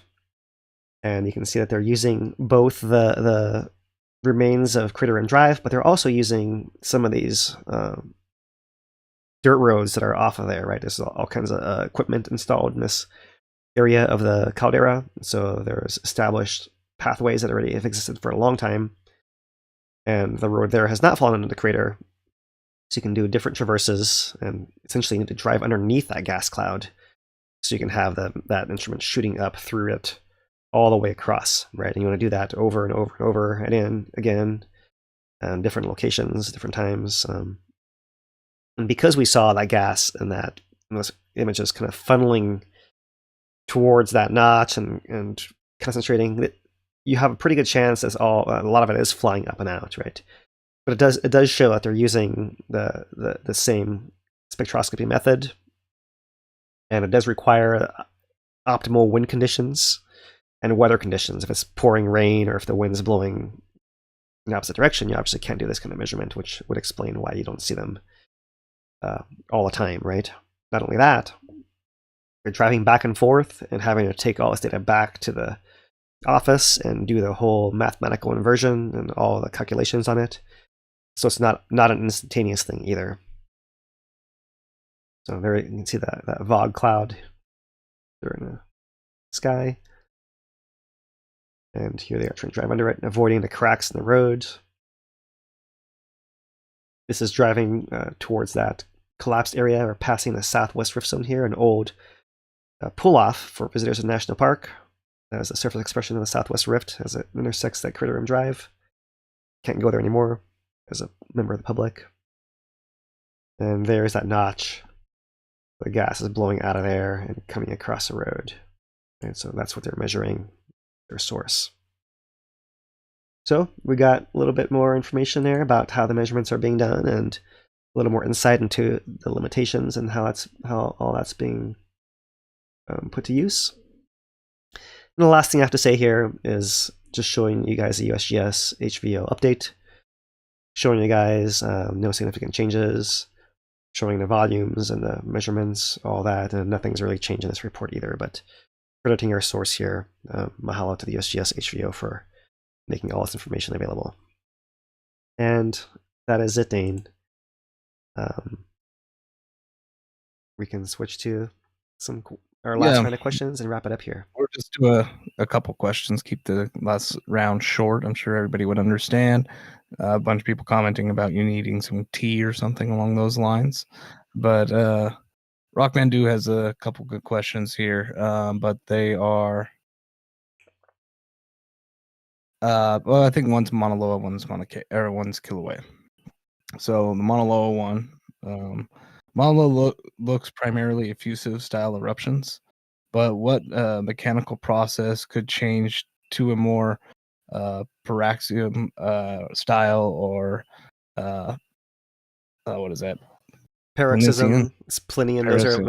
Those are very, very, very high fountains, like what you'd have like at Etna, for example, right, where you have like 1-2 kilometers in the air, fountains of lava, and big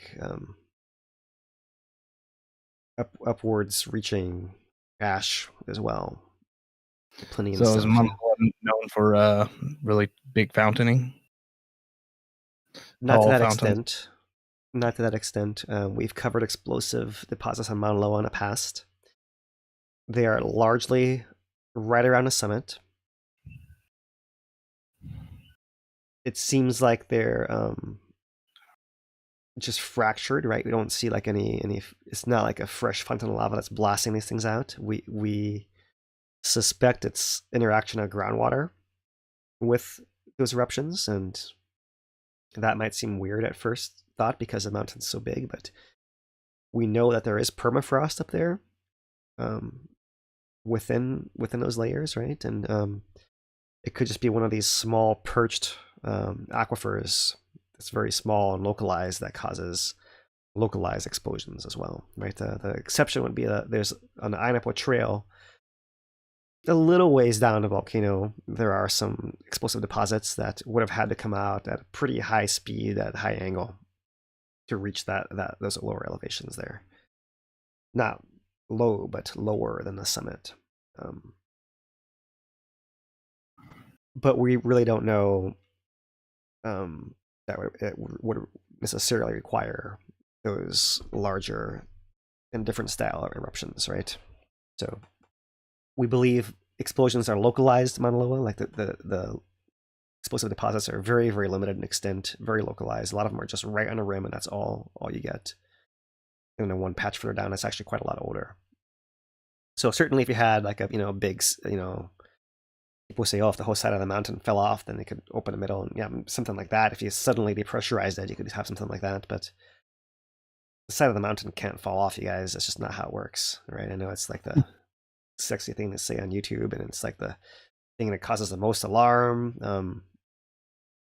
There are evidences of large landslides, like on a southwest side of Maunaloa, Alika, for example, right? But like, there's not the whole side of the mountain. It's just that's the edge of it coming off, and it's not reaching the rift zones or the magma chambers of the volcano itself. Right. So, yeah, I don't believe there's any evidence kind of paroxysm style or Plinian eruptions on Maunaloa. So the end answer. Right. Second question is what time frame? Oh, sorry, go ahead. And one caveat: there's a lot of mountains buried under lava flows, so we don't know what happened that far in the past either, right? So if it did happen, you could argue that theoretically it could, and if it's not something that we can see anywhere because it's buried in a mountain, and so that's possibly why there's also lack of evidence. All right. Next question is, what time frame now the caldera is refilled is expected to see a southeast flank eruption? We're talking about Kilauea? I believe so. Well, who knows? There's no way to predict that. And when you say southeast flank, that seems like really broad in general, right? And I like to be more specific. There is a part of the rift zone that's called upper east rift connector that is essentially part of the summit reservoir. So that almost always activates. It's active now. Magma is flowing through there. You can see it if you like pull up the spectrograms. You can see the tremor. There's tremor in upper east rift because magma is flowing through there, right? Just like it is near the summit of Kilauea, like it has been for a long time. None of that's new. It's all normal. So that's all good. You know, in the past there have been little eruptions on the upper southeast rift connector, but I would call that all kind of summit, and I wouldn't call that southeast flank stuff. So I'm going to kind of exclude that from the question. So beyond that, that upper east rift from Maunaloa to Pu'u'o might be the most likely to erupt soonest because magma is moving underground there. So that could happen at some point. But for that to happen, it would have to pressurize the summit enough that it's easier to come out of the rift than the summit. And so far, the easiest path out has been in the summit, or under the summit, or intruding under the summit, or maybe the upper southwest rift is also part of that. That, you know, like we've mentioned the upper southeast rift connector, the southwest rift has got a connector also, and also can fill with magma. So all those areas are likely to fill with magma first. And if all those areas get full and stuck, and maybe there's an indication of it being stuck. The fact we had one intrusion last month, right, a month and a half ago, but that's not quite enough either, right? Then maybe it could lead to inflation on the upper east rift and eventually an eruption on the upper east rift. But we don't even see the inflation yet, so it's way too soon to like speculate that when that might actually happen. Beyond Pu'u'o, what I call the middle and lower east rift zones, that erupts much less frequently, and there's no sign of magma going underground through there, and that is much less likely to happen, and that's where people actually live. So if I change the question to when is lava going to come back to where people are on a lower east rift, I'd say there's still no indication of that happening anytime soon. And that maybe is the most important way to answer it, rather than whatever Rockman do Keeper of the Stones actually meant. All right. Well, I think that will do it for questions for today. We've been on for just over 2 hours now. Try and let Philip get some rest on his voice. See everybody wishing him well in the chat. Appreciate that. Thank you guys. Hopefully by next week, be good to go again. We will be trying to stream the community meeting at on the 5th with Two Pineapples. See how that goes in terms of service, but we'll do something for it. That's for sure. Regular scheduled time, 5 p.m. on Thursdays, Hawaii Standard Time. That is when we come on. So if nothing happens, we'll be here again that time. Something does go, pops off that we didn't expect, or, if anything can happen, we will go live and try and cover that in that. So, in that case. But all right. See you next week. Aloha. Thanks, Dane. And thank you guys once again. I'll keep it short. Until next week, from HawaiiTracker.com, Dane DuPont, I'm Philip Ong. Aloha, everyone.